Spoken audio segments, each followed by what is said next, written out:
नमस्कार सर, बहुत-बहुत स्वागत है आपका। नमस्कार जी, आपके दर्शकों अ, को भी मेरा प्रेम भरा नमस्कार।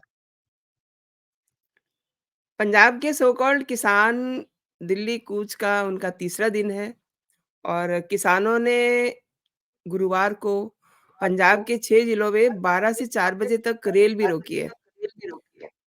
हरियाणा से लगती पंजाब की खनौरी और डबवाली बॉर्डर 3 दिन से बंद है। उधर आंदोलन को खत्म करवाने के लिए आज फिर से 3 केंद्रीय मंत्री चंडीगढ़ में किसान नेताओं के साथ बातचीत कर रहे हैं और 7 दिनों में दोनों पक्षों के बीच ये तीसरी मीटिंग है उनकी। अब सवाल ये है कि किसान नेता सरवन सिंह पंधेर कहते हैं कि केंद्र को आवाज़ सुननी पड़ेगी, अन्यथा जो होगा ठीक नहीं होगा। यानी कि अन्यथा ठीक नहीं होगा का क्या मतलब हुआ? सीधे-सीधे ये तो सरकार को धमकाया जा रहा है। सर क्या कहते हैं आप?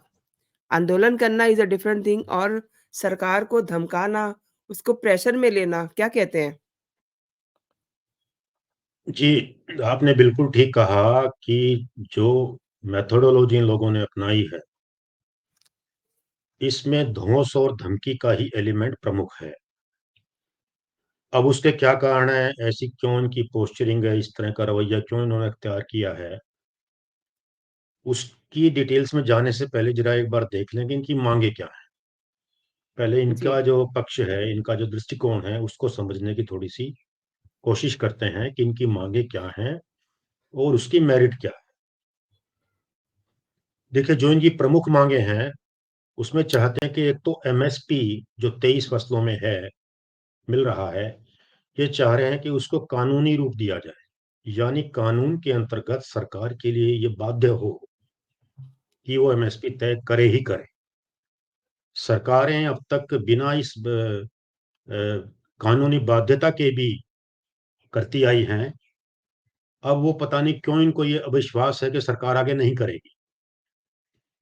तो जब करती आई है, सरकार का कहना ये है कि भई जब हम अभी तक करते आए हैं, तो आगे भी करेंगे। पर वो कहते हैं नहीं जी, आप अपने आप को कानून के बंधन में बाँधिए कि आप एमएसपी डिक्लेयर करेंगे ही करेंगे। जी, एक तो ये। इसके साथ ही जुड़ी हुई बात ये है कि प्रोक्योरमेंट भी आपको कंपल्सरी करना पड़ेगा। यानी ये नहीं कि आपने एमएसपी तो डिक्लेयर कर दिया, लेकिन आप खरीद नहीं रहे हैं। तो आप आवश्यक रूप से खरीदेंगे, इस बात को भी आप एक कानून बनाइए और अपने आप को उस कानून के अंतर्गत बाँध लीजिए कि आपको खरीदना पड़ेगा। इसके अलावा स्वामीनाथन आयोग की बातें होती हैं। स्वामीनाथन आयोग में और चीज़ों के अलावा जो सबसे प्रमुख है और जिसकी बात ये किसान नेता करते हैं, उसमें है एक टर्म यूज़ की है कि कॉम्प्रिहेंसिव कॉस्ट ऑफ प्रोडक्शन। यानी जो फसलें उगाई जाती हैं, उसकी जो कॉस्ट है वो कॉम्प्रिहेंसिव कॉम्प्रिहेंसिव का अर्थ है कि न केवल उसके जो इनपुट्स हैं लाइक खाद है, सिंचाई है, बीज है और फिर जो लेबर उसमें लगती है हल चलाने में और बाद में कटाई में, वो तो हैं ही हैं, वो तो एसेंशियल एलिमेंट्स हैं। उसके अलावा इसमें कुछ अज्यूम्ड वैल्यू भी डाल दी गई है। यानी कुछ ऐसी जी, चीज़ें भी जो इकोनॉमिक्स की दृष्टि से एडमिसिबल नहीं हैं, लेकिन वो इस रिपोर्ट में जिनका ज़िक्र है, अब जैसे family labour, combined family labour की बात करते हैं कि भई एक किसान जो खेती करता है, तो वो केवल अकेला ही नहीं करता, उसका पूरा परिवार उसमें उसका सहयोग करता है, तो उनको भी इसका लाभ मिलना चाहिए। अब ये एक डिबेटेबल चीज़ हो सकती है कि भी किसान जो जाके खेत में काम करता है, क्या उसके पीछे उसके परिवार के सभी सदस्यों का सहयोग होता है? और अगर कुछ होता है, तो उसकी इकोनॉमी की वैल्यू क्या है? बहरहाल स्वामीनाथन आयोग में जो इन्होंने तरीका बताया है कॉम्प्रिहेंसिव कॉस्ट निकालने का, किसान नेता ये कहते हैं कि उसके ऊपर 50% आप ऐड करके वो एमएसपी तय करिए। यानी एमएसपी तय करने का फ़ॉर्मूला क्या होगा, जो अभी तक सरकारें तय करती थी, जिसके आधार पे अब तक की एमएसपी डिक्लेयर होती रही है, उसको जो है अ, उस आधार बनाइए। इसका मतलब ये हुआ कि कुल जो लागत आपकी लगेगी, जिसमें आप अज्यूम्ड वैल्यू भी लगा लेंगे, परिवार के दूसरे सदस्यों का भी, उनकी मेहनत का भी आप मोल लगा लेंगे, उस पर भी आपको 50% का लाभ चाहिए। तो इकोनॉमिक्स की दृष्टि से इसकी क्या अहमियत है, वो समझने की बात है, लेकिन ये उनकी माँग है। उसके अलावा वो तो है ही कि भाई हमारे जो कर्ज लिए हैं उनको माफ कीजिए। अब ये 10 लाख करोड़ का उसमें जिक्र आ रहा था कि भाई टीवी में देख रहे थे कि उसमें इतना सरकार को पड़ेगा खर्चा। फिर वो ये भी कह रहे हैं कि किसान को 10,000 रुपया प्रति महीने की पेंशन मिलनी चाहिए। और साथ में ये भी है कि जो डब्ल्यूटीओ है, वर्ल्ड ट्रेड ऑर्गेनाइजेशन, जो यूएनओ का है, भारत सरकार जो उसके अंदर है, तो आप उससे बाहर निकलिए, क्योंकि उसमें रहेंगे तो कई तरह के रिस्ट्रिक्शन लगाते हैं, तो आप उसको छोड़ दीजिए। इसके अलावा कुछ सूत्रों से ये भी उनकी बातें आई हैं कि साहब जो पुरानी पेंशन थी उनके लिए, सरकारी कर्मचारियों के लिए, उसको भी आप करिए। हालांकि उसका सीधा सीधा कृषि से या किसानी से कोई संबंध नहीं है, तथापि इन्होंने कुछ ऐसी बातें डाली हैं ताकि जो समाज के दूसरे वर्ग हैं उनका भी समर्थन वो ले सकें। तो ये तो है उनकी मांगे। अब इन मांगों की जो वैलिडिटी है, जी, उस पर चर्चा करें तो बात ये निकल के सामने आती है कि ये इनमें से अधिकांश मांगे अनरीजनेबल हैं, उचित नहीं जान पड़ती हैं।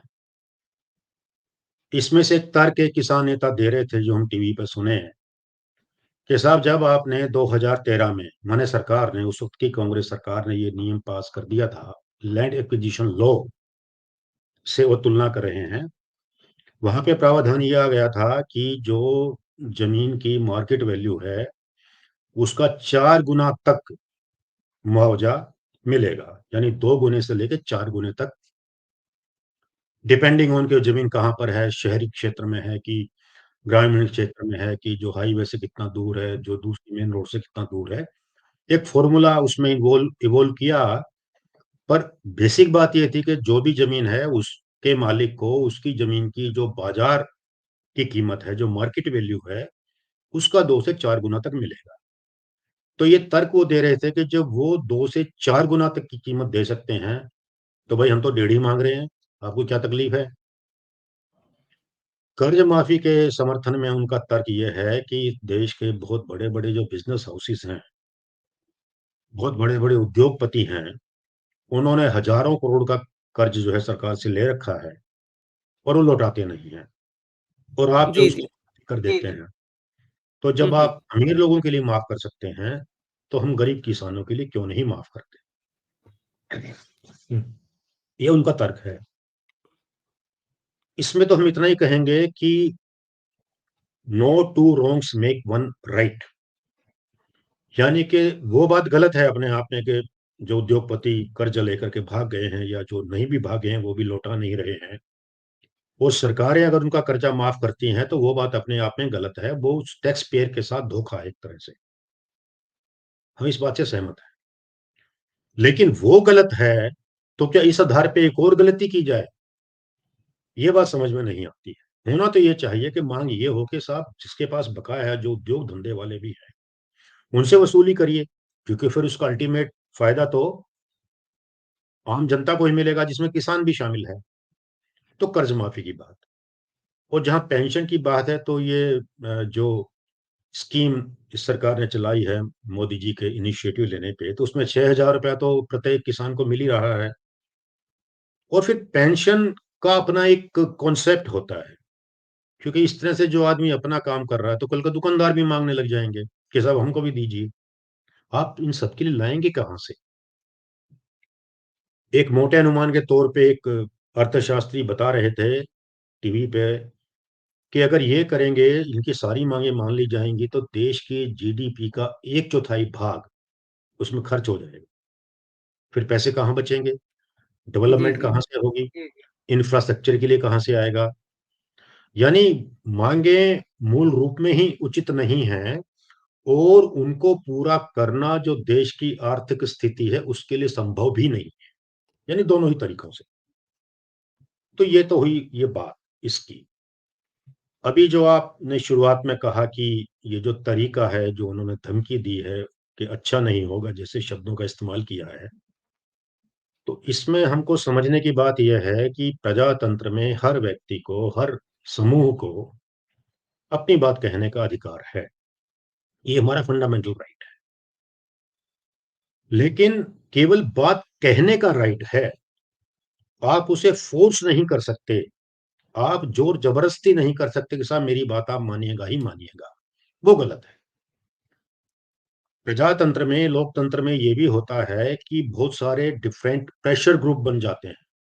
जैसे उद्योग वालों का एक, जो चलाते हैं उनका एक है, व्यापारियों का दूसरा है, कर्मचारियों का तीसरा है, जो मजदूरी करता है उसका चौथा है, और जो भिन्न भिन्न प्रकार के प्रोफेशंस में उनके अपने अपने ग्रुप बने होते हैं, और वो अपने अपने तरीकों से सरकार पे ये दबाव डालते हैं, प्रभावित करने की कोशिश करते हैं कि जो नीतियां सरकार बना रही है उसमें उनके हितों को सुरक्षित रखा जाए। ये डिफरेंट प्रेशर ग्रुप्स हैं, ये एक जानी मानी बात है, पूरी दुनिया में होता है। लेकिन उनके तरीके होते हैं कि वो लॉबिंग करते हैं, वो सरकार से बातचीत करते हैं, वो अपना मेमोरेंडम देते हैं, और वो तार्किक आधार पर तथ्यों को सामने लाके इस बात के लिए सरकार को राजी करने की कोशिश करते हैं कि साहब देखिए, आपकी नीतियों में अभी तक हमारी अनदेखी हो रही है, या आपकी इन नीतियों से हमें ये नुकसान हो रहा है, या आप इसमें ये परिवर्तन कर देंगे तो उसमें आपको कोई नुकसान नहीं होगा लेकिन हमें लाभ हो जाए। इस तरह की बातों से कन्विंस किया जाता है। ये लोकतांत्रिक तरीका है, and nothing wrong in this. लेकिन ये जो किसान आंदोलन के नाम पे हो रहा है, ये जोर जबरदस्ती की भाषा है कि साहब आप जो है, या तो हमारी मांग, ये हमारी मांगे हैं, उचित अनुचित की बात ही मत कीजिए, आप चुपचाप मान लीजिए, और अगर आप नहीं मानेंगे तो हम ये करेंगे। अब वो ये करेंगे का एक जो है प्रमाण, एक उसका उदाहरण हम देख चुके हैं पिछली एजुकेशन में, जी, कि जी। आप वर्षों तक, कई महीनों तक, आप एक साल से भी ज्यादा तक जो नेशनल कैपिटल है उसके जो मेन रास्ते हैं, जो हाईवेज हैं, जो उसके अंदर जाते हैं बाहर निकलते हैं, आप उनको ब्लॉक कर दीजिए। जी, जी। तो उसके परिणाम क्या होते हैं, हमको इस पे भी ध्यान देने की बात है। देखिए, किसान इस देश का बहुत ही इंपॉर्टेंट सेगमेंट है, इसमें कोई शक नहीं है। वो खेती करता है, वहां से फूड हमारा खासकर पैदा होता है, तो हम सब अपना भोजन कर पाते हैं। लेकिन फिर देश के दूसरे भी तो वर्ग हैं जो अपना अपना काम करते हैं। किसान अकेला ही तो काम करने वाला नहीं है, समस्याएं केवल उनके साथ हों ऐसा तो नहीं है। दिल्ली एनसीआर में तकरीबन 3 करोड़ लोग रहते हैं। उनके आंदोलन से उन 3 करोड़ लोगों को कितना प्रभाव पड़ता है, उनके जीवन पे कितना प्रभाव पड़ता है, ये भी एक फैक्टर है जिसको ध्यान में रखा जाना चाहिए। अब अगर ये सड़कें ब्लॉक हो जाएंगी तो बाहर से जो एसेंशियल कमोडिटीज आती हैं कैपिटल में, जैसे फ्रूट एंड वेजिटेबल को ले लीजिए, उनका आना बंद हो जाता है, और यहाँ पर उनकी जो कीमतें आसमान छूने लगती है, पिछली बार हमने देखा है। उधर जो इसको उगाने वाले हैं, जो पंजाब में और हरियाणा में और जो उत्तर प्रदेश में या राजस्थान में, जो वो भी तो किसान ही हैं जो सब्जियां और फल उगाते हैं। जी। उनका स्टॉक नहीं आएगा, वो वहां पे पड़ा पड़ा सड़ेगा, या वो मिट्टी के दाम बिकेगा, बाकी सड़ेगा। और यहाँ राजधानी के लोगों को वो मिलेगा नहीं, तो वो उनके भाव आसमान छूने लगेंगे। तो दोनों सफर करेंगे, कंज्यूमर भी सफर करेगा और वो भी सफर करेंगे।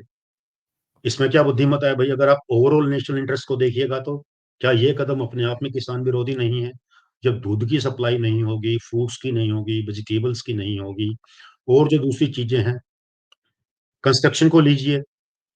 अब पिछले कुछ महीनों में हम सब जानते हैं कि इतना भयंकर प्रदूषण इस क्षेत्र में रहता है, वायु प्रदूषण, जिसके चलते बार बार कंस्ट्रक्शन एक्टिविटी को रोकना पड़ता है, और ये बहुत लंबे समय तक रुकी ही रही है बाय एंड लार्ज। अभी मौसम अच्छा होने लगा है, प्रदूषण लेवल कम हो गए हैं, हवा चलने लगी है, प्रकृति ने दया की है, तो कंस्ट्रक्शन एक्टिविटी भी शुरू हो गई है। लेकिन इस ब्लॉकेड की वजह से आप ये जो सारे रास्ते दिल्ली में आने के रोक दे रहे हैं, इसके चलते क्या होगा कि वो भी रुक जाएगा, क्योंकि बिल्डिंग मटेरियल तो बाहर से आना है। उसका फिर ये भी होगा कि वो जो गरीब मजदूर है, जो कैजुअल लेबर है, उसको दिहाड़ी नहीं मिलेगी, वो बेरोजगार हो जाएगा, उसके घर में चूल्हा कैसे जलेगा? कहने का मतलब ये है कि ये जो जोर जबरदस्ती का तरीका है अपनी मांगों को मनवाने का, ये समाज के और देश के दूसरे बड़े लोगों को इस बुरी तरह से प्रभावित करता है कि इनके नेताओं को दिखाई नहीं देता, इनको सोचना चाहिए। केवल हित आपके ही नहीं है, केवल आपके ही ग्रीवांसेस नहीं हैं, दूसरे लोगों के भी हैं। और आपका अपनी बात को रखने का तरीका ऐसा नहीं हो सकता कि आप तो अपनी बात कहें और दूसरे सफ़र करें।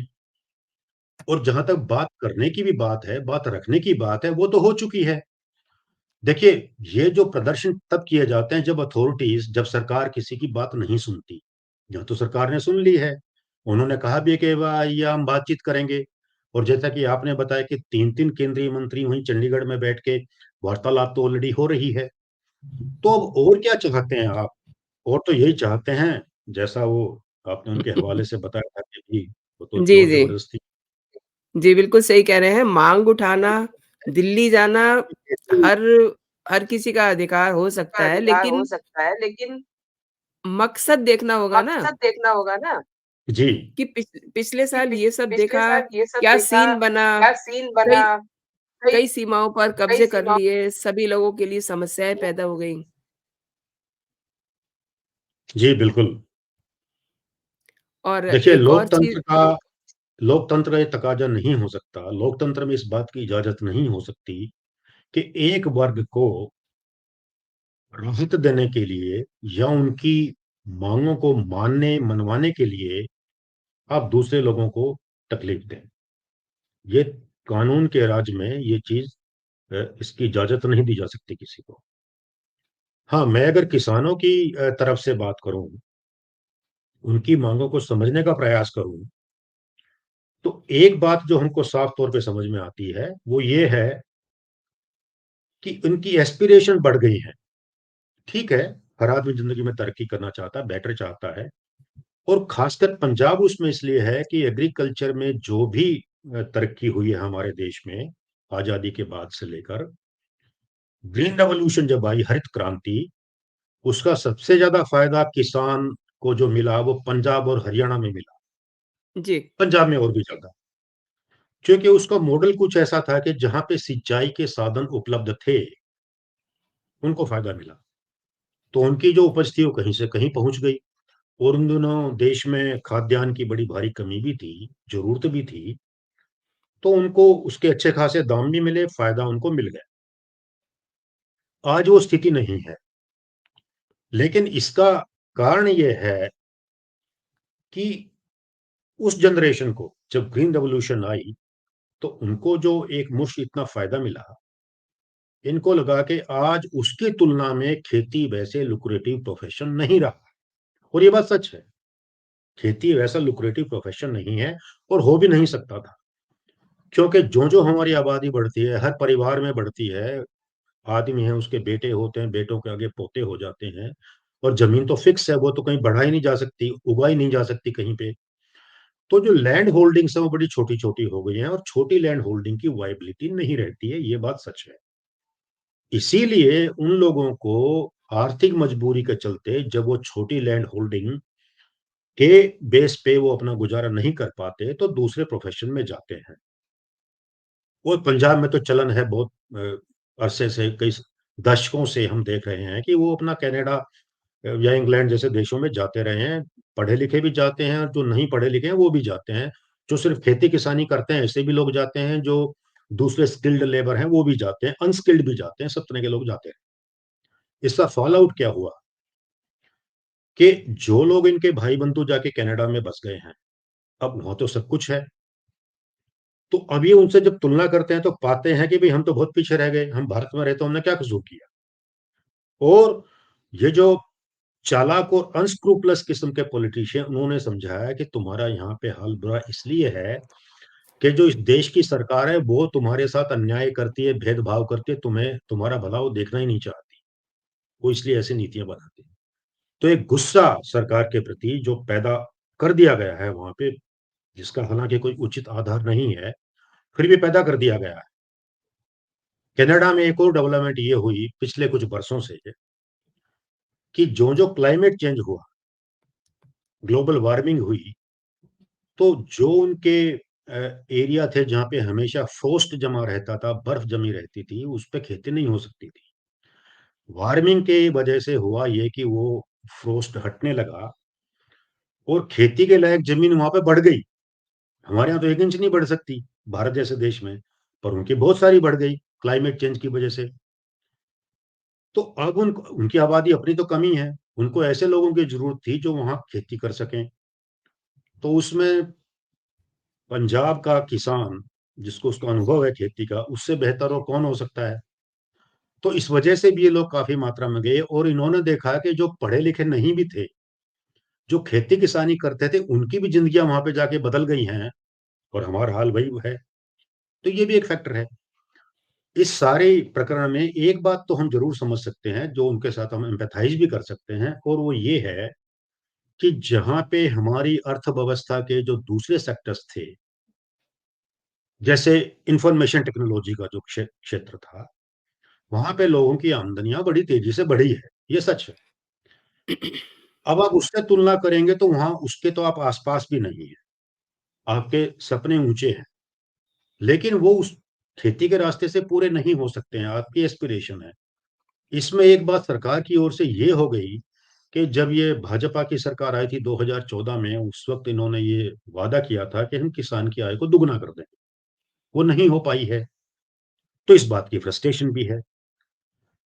ये इस एजिटेशन की बैकग्राउंड है कि असली कारण ये है कि वो जितना इज़ाफ़ा अपनी अपनी इनकम में चाहते थे, वो नहीं हुआ है।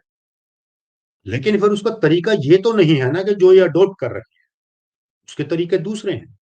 नहीं, अभी आपने ये कहा ना कि किसानों की जो माँगें थी, जिनको एजेंडे में रखा गया था, तो आपने भी अभी इस बात को स्वीकार किया कि इनके खातों में पैसे लगातार जा रहे हैं। जी हाँ। किसानों के खातों में लगातार पैसे जा उनका रहे जा हैं। रहे हैं उससे सैटिस्फाइड नहीं है ना, देखिए साल में आप ₹6000 किसान के खाते में दें, उनको तो ₹10,000 महीने की बात कर रहे हैं, तो कहीं आस-पास भी नहीं है। ठीक कह रहे हैं इन्होंने ये आप, कहा कि लेकिन औचित्य होना लेकिन चाहिए, भाई ₹10,000 लेकिन देंगे तो किस बात का देंगे? इस किस बात पूरे का किया जाएगा? आंदोलन इस पूरे आंदोलन के पीछे जो दिखाई दे रहा है, वो ये दिखाई दे रहा है कि इनकी माँगें नहीं हैं। आप बात कर रहे हैं किसान की, जी हाँ, बिल्कुल, लेकिन मैंने ये किसान की बात ये सो कॉल्ड किसान है जो वहाँ बैठे हुए हैं। किसान के पास 50 लाख की गाड़ी नहीं होती है। किसान हुँ, के पास लाखों रुपए का ट्रैक्टर नहीं होता और जो ट्रैक्टर अब ये लेकर के आए हुए हैं, वो एकदम मॉडिफाइड है और अगर उनमें जाँच कराई जाए तो उनमें पता नहीं हथियार, असला क्या-क्या निकलेगा। सेकंड थिंग, जो इनकी गाड़ियाँ हैं इनके पास, वो देखिए कितनी महँगी गाड़ियाँ लेकर मतलब ये किसान इतना अफ़ोर्ड कर सकता है? मैं समझती जी, हूँ कि किसान को तो फुर्सत ही नहीं होती।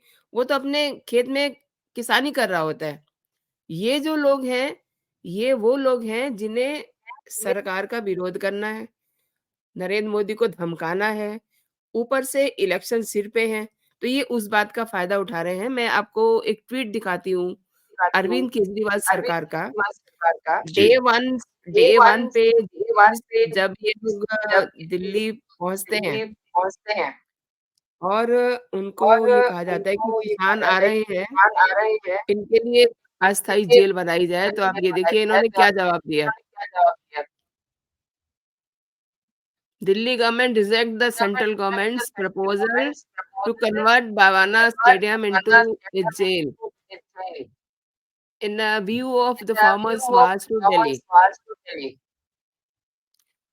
और दिल्ली के जो जी, मुख्यमंत्री हैं, वो उसे सपोर्ट कर रहे हैं। जी। तो देखिए इस ये अभी आप जो बात कर रही हैं और हमने जो अभी तक की थी, हमने जैसे कहा था शुरू में कि हम जो किसानों की जेन्युइन मतलब जो डिमांड्स हैं, उसके औचित्य की चर्चा करेंगे, वो हमने की। और वो जो उनकी माँगें हमको उचित नहीं जान पड़ी, तो फिर हम उनकी जो माँगों का पीछे जो असली कारण था, हमने उसकी भी चर्चा की कि उनकी जो जी, एस्पिरेशन है, बिल्कुल। जो आकांक्षाएँ हैं, वो पूरी नहीं हो रही हैं।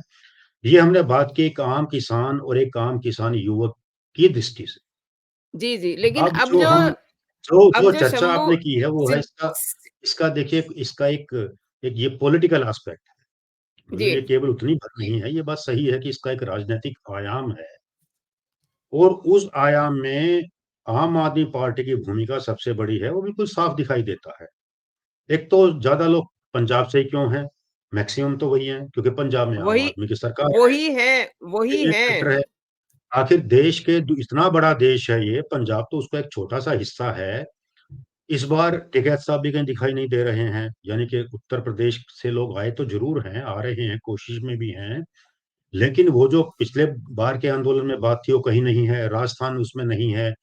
और दिल्ली के आसपास के राज्यों की बात छोड़ दें, ज़रा दूर आप अगर चले जाते हैं, पूर्वी उत्तर प्रदेश है, बिहार है और दक्षिण में है, तो क्या वहाँ किसान नहीं हैं? क्या महाराष्ट्र में किसान नहीं हैं? क्या उनकी हालत पंजाब के किसानों से बेहतर है? क्या वो ज़्यादा अमीर हैं? बिल्कुल गलत बात, क्योंकि किसानों की जब बात होगी राष्ट्रीय स्तर पर, तो सबसे अच्छी हालत तो पंजाब के ही किसानों की है। तो जी, सीधी-सीधी राजनीति में है, आम आदमी पार्टी उसके फ़ोरफ्रंट पे है। केजरीवाल जी को कुछ समझ नहीं आ रहा था कि ईडी जिस तरह से हाथ धो के उनके पीछे पड़ गई है, और वो शुरू दिन से कह रहे हैं कि ये राजनीति से प्रेरित है और ये बीजेपी और मोदी जी हमको जेल में डालना चाहते हैं, इसलिए ये सब कर रहे हैं। यानी कि the way he was treating the ED summons, जी, जी। उनको उससे निकलने के लिए कोई रास्ता नज़र नहीं आ रहा था, तो वो एक प्रेशर टैक्टिक्स के तौर पे, वो प्रकारांतर से केंद्र की सरकार को और मोदी जी को बता रहे हैं कि आप हमको इतना कमज़ोर-पंछी मत समझ लीजिए कि आप चाहेंगे और हमको जो दबोच के जेल में डाल देंगे। हमारे पीछे भी ताकत है, पंजाब की ताकत है। तो वो जी। मैसेज देने का प्रयास है, ये बात साफ दिखाई दे रहा लेकिन पंजाब की ताकत का भी मैं आपको बता रही हूँ। पंजाब की ताकत क्या है? एक ट्वीट दिखाती हूँ मैं आपको। जब पंजाब की सरकार बनी थी, अगर आप इसे समझें, इस लोगो जी, है वो सिख फॉर जस्टिस, राइट? जी हाँ, और इसमें ये लोग ये कह रहे हैं कि thanks to Sikhs for justice for supporting आप for better future of Punjab. यानी जी नीचे हाँ। पंजाबी में लिखा हुआ है, मैं पंजाबी में पढ़ के भी आपको बताती हूँ, हिंदी में हाँ, ट्रांसलेट बिल्कुल। करके, कि विरोधियों का आप खिलाफ बायकॉट का प्रोपेगेंडा नहीं चलेगा, इस बार सिर्फ झाड़ू चलेगा। सिख फॉर जी, जस्टिस ने ये बात साफ कर दी है। यानी कि जी। जो सरकार बनी है, वो सिख फॉर जस्टिस के सपोर्ट से बनी है।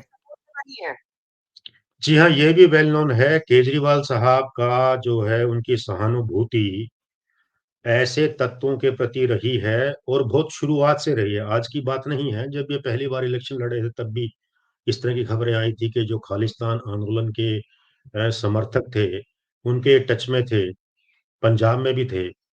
ये एक और डायमेंशन है। अभी हमने खाली डोमेस्टिक पॉलिटिक्स की बात की थी।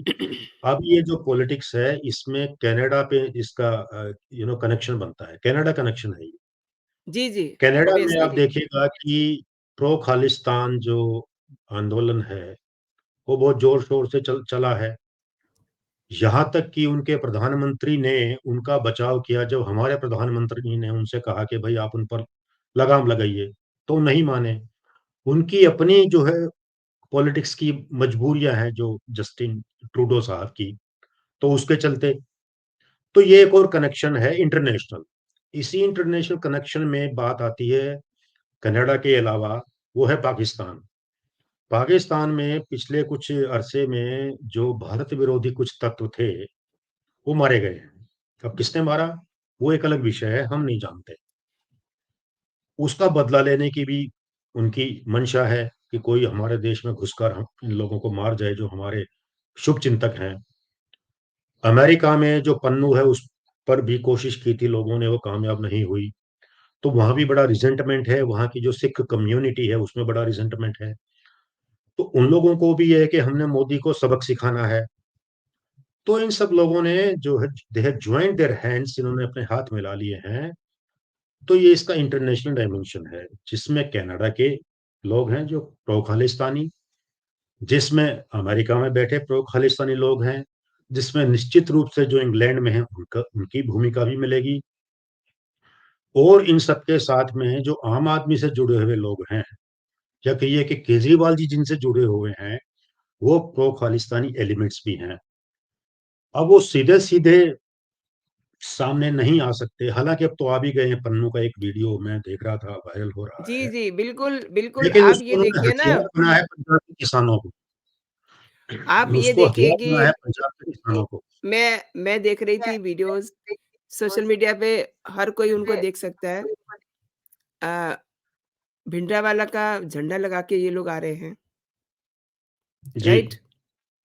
इसका क्या मतलब हुआ? फिर ये वहाँ पे कह रहे हैं कि हमारी अगर माँगें नहीं मानी गई और आपने ये बैरिकेड लगा दिए हैं, हमें अलग कर दिया। यानी कि ये अलग अपने लिए अलग स्थान माँग रहे हैं। तो इनसे मैं तो ये समझती हूँ कि इनसे बात ही नहीं करनी चाहिए। आप क्या कहते हैं?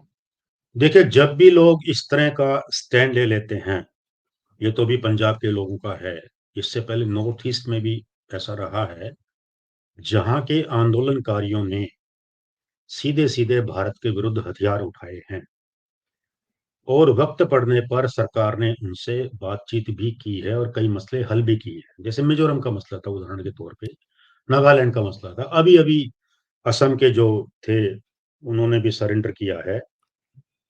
तो ये चीज़ें चलती हैं। जो आप एक स्टैंड लेते हैं, जो आपको एंटी नेशनल लगता है इन द फर्स्ट इंस्टेंस, देखिए आंदोलन करने वाला ज़रा मैक्सिमलिस्ट अप्रोच लेता है, मैक्सिमम बात करता है वो, सबसे आगे बढ़ के। क्योंकि वो जानता है कि नेगोशिएशन में उसे कुछ पीछे तो हटना पड़ेगा, तो उसको भरपाई जैसे आप खरीदारी करने जाते हैं, तो दुकानदार मैक्सिमम भाव बोलता है, आप मिनिमम बोलते हैं फिर कहीं। लेकिन सारी वार्तालाप में एक शर्त सरकार की ओर से रही है कि भी वार्तालाप तब होगी जब आप देश के संविधान और कानून का पूरा-पूरा पालन करने की गारंटी देंगे। जब तक आप देश के कानून को मानने का वचन नहीं देते हैं, तब तक कोई बातचीत नहीं होगी।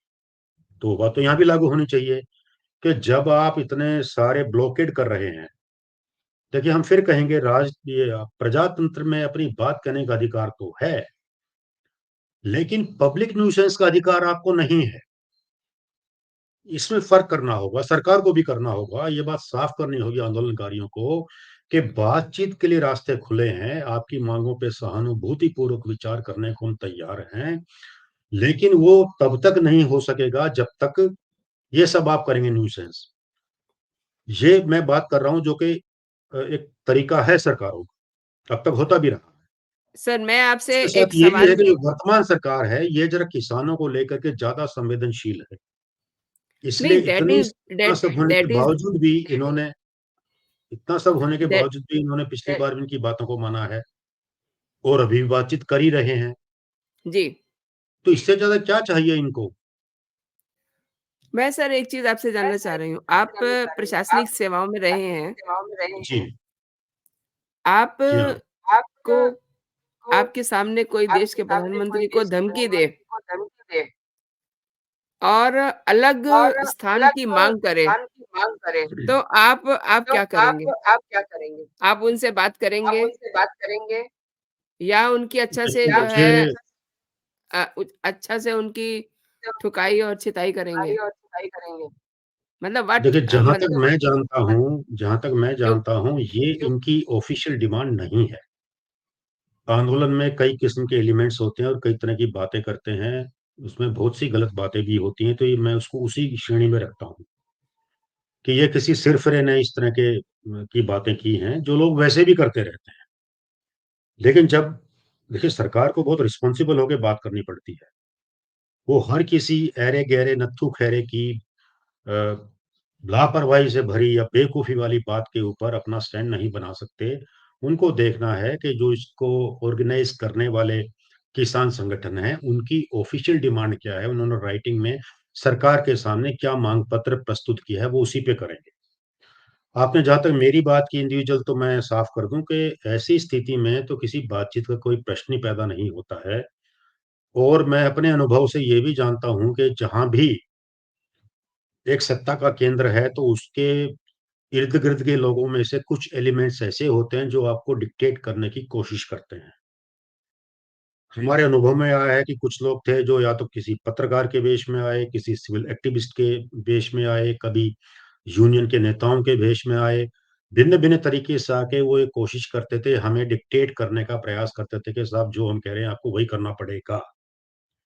तो हमने रजिस्ट किया क्योंकि ऐसे काम नहीं चलता है।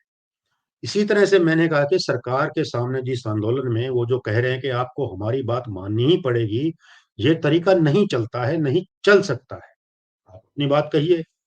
उसके बाद सरकार को तय करने दीजिए, आखिर पूरी देश की जनता ने उनको चुना है, आपके पीछे कितनी बैकिंग है। और जहां डेमोक्रेसी का ये लॉजिक नहीं हो सकता कि एक वर्ग, एक छोटा वर्ग, एक टुकड़ा, एक पार्ट ही तो है पूरे देश का, वो आप पूरे देश को चलाने की बात करें अपने विम्स एंड फैंसिस के हिसाब से, अपने सेल्फ इंटरेस्ट के हिसाब से, ये नहीं हो सकता। कानून का राज ऐसे नहीं चला करता। तो सरकार को इस मामले में बिल्कुल सख्ती से निपटना पड़ेगा इनसे। सर, आपने मेरे शो के लिए मेरे समय शो के निकाला लिए समय निकाला और मेरे और व्यूअर्स को मेरे व्यूअर्स को जानकारी दी। जानकारी दी। बहुत-बहुत धन्यवाद बहुत-बहुत आपका। धन्यवाद आपका। जी, जय धन्यवाद। हिंद। जय जय हिंद, जय हिंद, जय जय भारत। हिंद, जय भारत। जय भारत।